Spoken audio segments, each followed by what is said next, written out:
Hello everyone and welcome back to FilmBook Review, an official YouTube channel of FilmBook. Featured in Google News, IMDb's news desk, and a member of the Critics' Choice Association, FilmBook is an entertainment industry news website that reports on the film and television show industries in the United States and across the world. Today on FilmBook Review, I will be reviewing the film Aporia, a movie that screened at the 2023 Fantasia Film Festival. Aporia is directed and written by Jared Moshe and stars Judy Greer, Eddie Gathegi, Payman Mahdi, Faith Herman, and Whitney Morgan Cox. This is a Aporia movie review and there will be spoilers. If you like our movie reviews, please like this Aporia film review as that helps us out with YouTube's algorithm, and consider subscribing. Once subscribed, click the bell notification box and you are all set. Please also consider becoming one of our patrons on Patreon at patreon.com/FilmBook. And now, the Aporia movie review. Aporia is a bold experiment in filmmaking from writer-director Jared Moshe. Whereas time travel has often been the subject of big-budget movies, this time out, a film is working with pretty much a shoestring budget, yet it manages to create some believable tension in its very complicated science fiction plot. Judy Greer has often been one of Hollywood's most reliable character actresses and turns in perhaps her strongest performance to date in this new picture, which will have viewers in deep thought by the time the movie reaches its very moving climax. Greer stars in the movie as Sophie, a woman whose husband has died, which leaves her raising her young daughter, Riley, alone. She's torn between staying at work and going to pick her daughter up at school, who has gotten in trouble yet again. A drunk driver could have died instead of Sophie's husband, and nobody would have missed him. So, through the power of possibly the lowest budgeted time machine featured in recent movies, Sophie's husband Mal returns to be with his true love, and happiness is restored temporarily to the broken family unit we see at the start of the movie.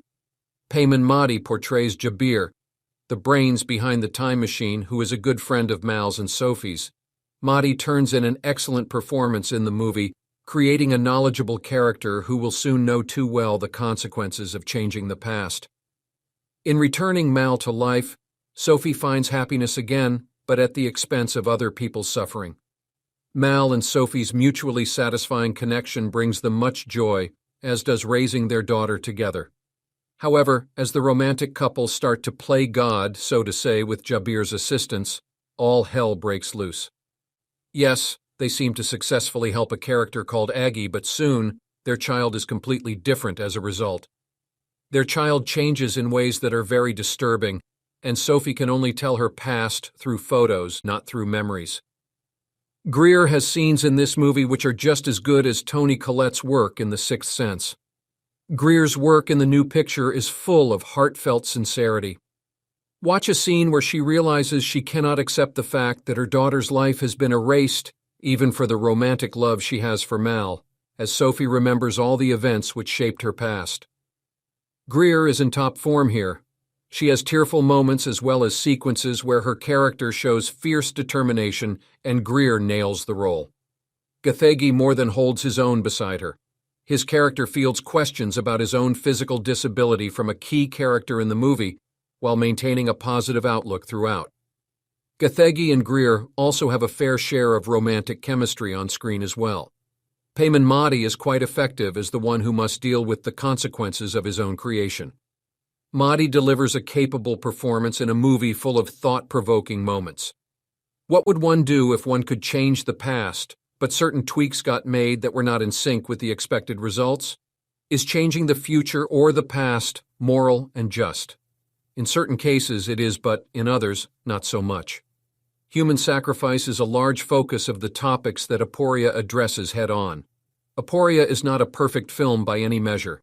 It takes some big risks and doesn't always feel like it plays fair.